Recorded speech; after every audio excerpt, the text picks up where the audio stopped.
अष्टावक्र गीता का एक श्लोक है, एको विशुद्ध बोधोहम इत निश्चय बंगिना प्रज्वाल ज्ञान गहनम वीत शोका सुखी भव।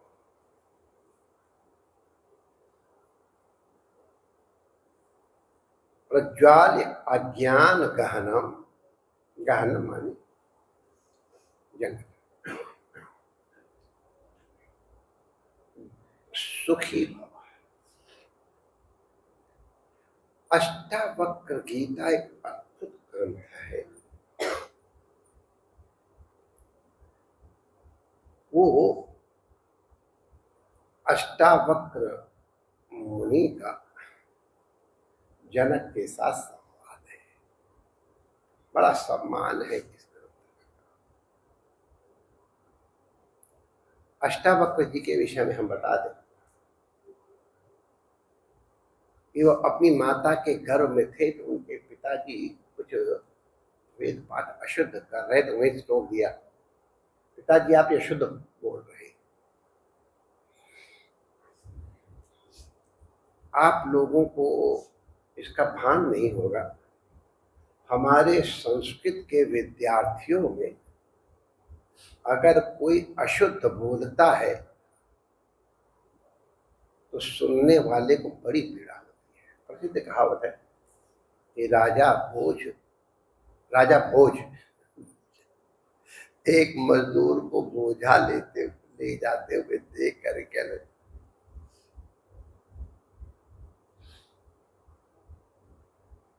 कि किम भारम बाधते, अभी अशुद्ध वाक्य है। भार क्या बाधते, आत्मने पर वहां नहीं होगा, बाधत होना अशुद्ध बोला तो मजदूर बोलता है न तथावत बाधते राजन यथा बाधति बाधते। हमको इस बोझे का उतना बोझ नहीं है, उतनी पीड़ा नहीं हो रही जितना आपने बाधते बोल करके, अशुद्ध बोल करके और हमको कष्ट दिया है। तो अशुद्ध सहन करना जरा विद्वानों के लिए बड़ा ठोक देते हैं। तो अष्टावक्र जी ने गर्भ में ही अनंत जन्मों संस्कार को, तो पिता गुस्सा गया, अरे मेरे गर्भ के अंदर ही बैठा, मेरे करा जा तो टेढ़ा हो जा। अष्टावक्र जी जब उत्पन्न तो 8 जगह से टेढ़े थे। अद्भुत पांडित, अद्भुत ज्ञान का प्रकाश। अब 8 जगह से टेढ़ा व्यक्ति अगर एक जगह से दूसरा पैर रखेगा तो 8 जगह हिलेगा। अब ऐसी विकृति देख किसी को भी हंसी आ जाए। तो अष्टावक्र जी और लोग हंसते थे तो उनको कोई पीड़ा न, ठीक है, हंसने योग्य ना हंसे में पूरी। कि राजा जनक के दरबार में जब गए, और राजा जनक का दरबार माने विद्वानों की सभा, तो विद्वानों की सभा में जो गए और उनको देख के हंसे लोग। तो अष्टावक्र पंडित थे, उनको किसका डर है? उनका राजा जनक, मैंने तो सुना था कि तुम्हारे यहाँ विद्वानों की सभा है, यहाँ विद्वान सबके सब चमार बैठे हैं। बाप रे बाप, त्रिकाल संध्या करने वाले बड़े बड़े पंडितों को सबको चमार बना दिया। लेकिन अब अगर चमार कहा है तो लक्षण प्रमाणाभ्याम वस्तु सिद्धि। उन्होंने कहा महाराज ये तो विद्वान, आप चमार कैसे कह रहे हैं? तो उन्होंने कहा इन लोगों, चमार माने क्या? जो पशु के चमड़े को देखता है वो चमार होता है, जो दूध को देखता है, गुण को देखता है, वो अहीर होता है। दान देने वाला दाता होता है, ग्रहण करने वाला विप्र। तो चमड़ा हमारा देख के बोल दिया, हमारा ज्ञान देखा क्या? पूरी सभा में सन्नाटा छा गया। उसी सभा में कोई शास्त्रार्थ हो रहा था। अष्टावक्र जी ने सब समाधान दिया, वो तो प्रसिद्ध कथा है। राजा जनक ऐसे महापुरुष को प्राप्त करके कहते महाराज हमको ज्ञान दो, तो उन्होंने जो उपदेश दिया है तो वो एक अष्टावक्र गीता के रूप में प्रसिद्ध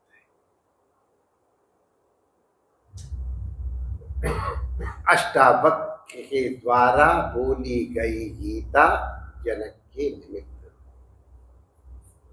तो उसमें 4 बार सुखी भव, ये आशीर्वाद, ये प्रेरणा, ये ज्ञान, ये अष्टावक्र जी के उद्गार हैं।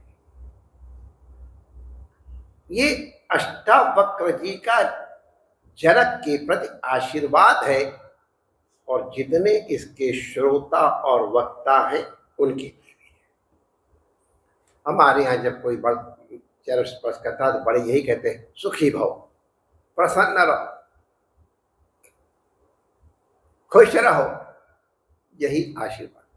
तो प्रसन्न रहो का मतलब बड़ा व्यापक है।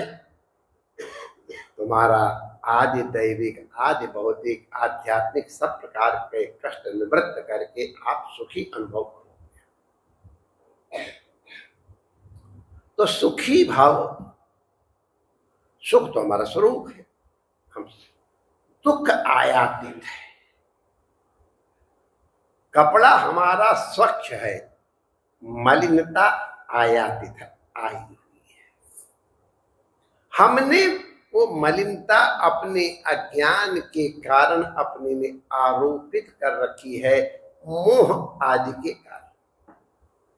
मोह माने जिसके कारण आदमी कहीं चिपकता है। जैसे अगर ग्रीस लगी हो तो उसमें मैल चिपक जाता है, ग्रीस को हटा दो मैल निकल जाएगा। तो वही जितने दुख हैं ये हमारे मोह के कारण है। मोह के कारण शोक है। मोह निवृत्त हो जाए तो तत्र कह मोहा कह शोक एकत्व अनुपस्थित। तो ये मोह की निवृत्ति कैसे हो? ये अज्ञान जन्य मोह। तो इसके लिखा एको विशुद्ध बोधो हम इति निश्चय बंगलिना प्रज्वाल्यागान अगहनम वीत शोको सुखी भव। गीता का श्लोक है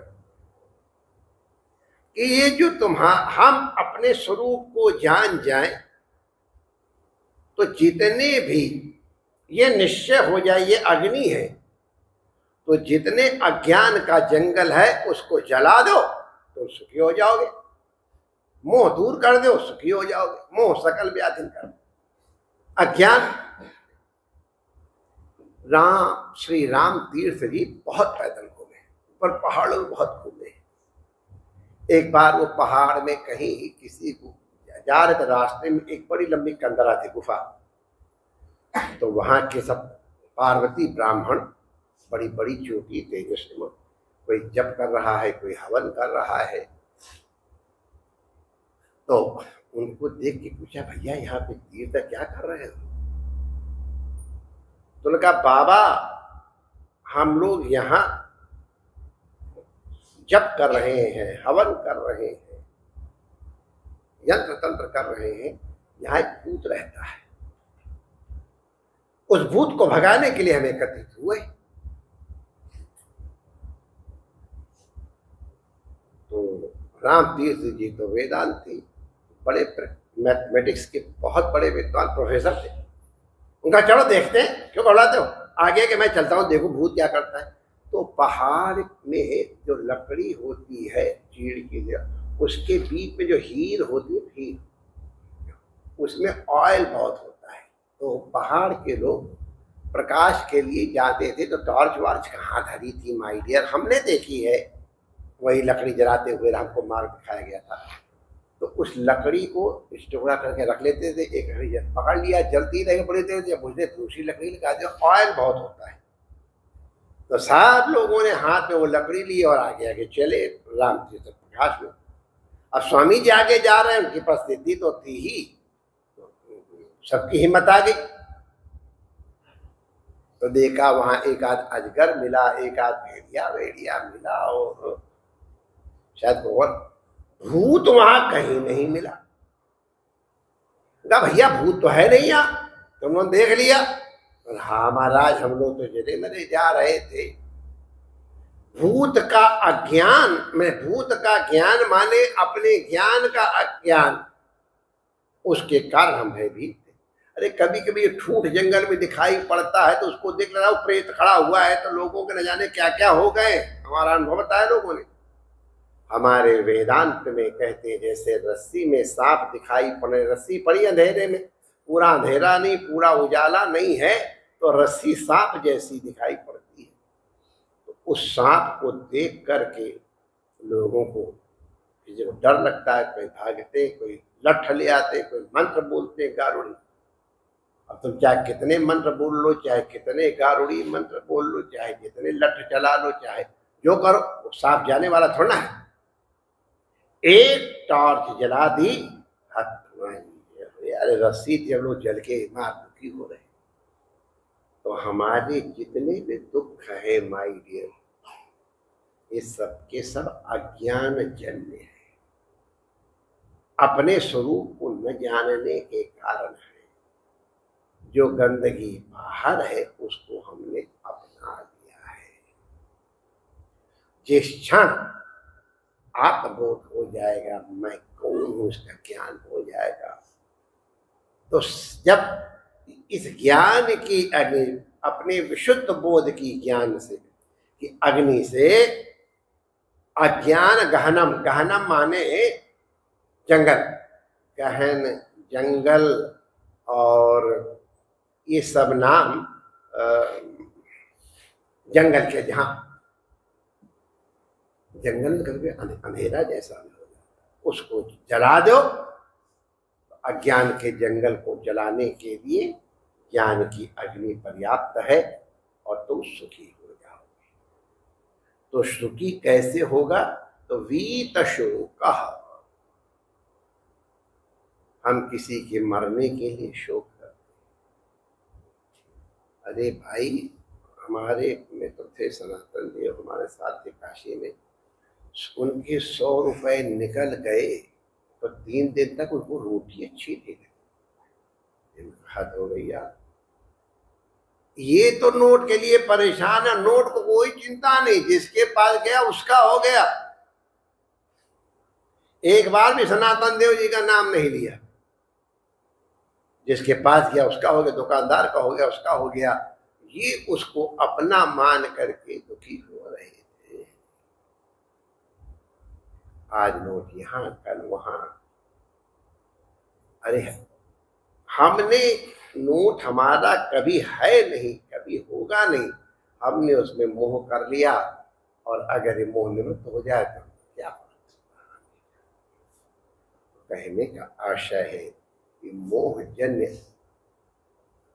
जो अज्ञान है उसको आत्मबोध रूपी ज्ञान से ध्वस्त कर दो, तो तुम्हारा शोक निवृत्त हो जाएगा। और जिसका शोक निवृत्त हो जाता है वो सुखी हो जाता है। सुखी कभी कोई बाहर से हुआ ही नहीं है, न तुमको कोई सुखी कर सकता है, न तुमको कोई दुखी कर सकता है। जब भी सुखी होगे तो अपने आप होगे, जब दुखी होगे तो अपने आप होगे। ये जितने हैं ये सब के सब अज्ञान जन्य है। इसलिए व्यर्थ में अपने को दुखी मत करो। जो चीज हमारी नहीं है उसको अपनी मानोगे। अरे यार, ये शरीर भी हमारा नहीं, हमको सबको मालूम है। इस घर द्वार इनको तो छोड़ो, शरीर भी हमारा नहीं। अगर ये हमको ज्ञान हो जाए, और वरना तो तुमको क्या बताए, रेलगाड़ी में सीट के पीछे न जाने कितने झगड़े हमने होते देखे, और सीट किसी की नहीं, तुम उतरे तो दूसरा आके कब्जा कर लेता है, लेकिन उसके लिए कैसे लड़ते भड़ते हमको ध्यान। इसलिए सीट किसी की नहीं है, हमने सीट के संग राग उत्पन्न कर लिया, मेरी है इसलिए तू कैसे बैठेगा। सीट इसी तरह घर भी, मच्छर कहते मेरा घर है।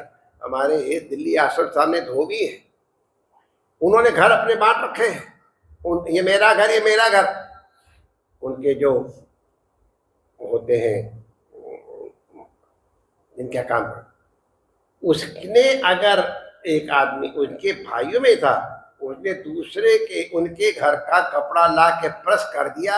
अब आप सोच लो ऐसी बढ़िया लाठी चली है, तू मेरे घर में गया तो कैसे गया। अब ले वो कह मेरा घर, बच्चे कहते मेरा घर, मेरे ख्याल छिपकली भी लड़ती है मेरे घर में। अरे ड्योजी साहब को देखो, अगर उसके घर में चले जाओ तो कैसा भोंकता है, शेर बन जाता है। तो माय डियर, घर किसका है, मच्छर का है कि कुत्ता का है कि धोबी का है कि जमादार का है, किसका है। जिसने अपना मान लिया उसका है, घर किसी का नहीं है। बस यही मेरा, अरे जब तक है तब तक मौज ले आओ, चल देंगे।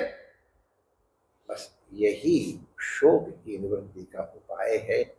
अपने स्वरूप को जान के मोह की अग्नि को जलाओ और सुखी हो जाओ। जय श्री कृष्ण।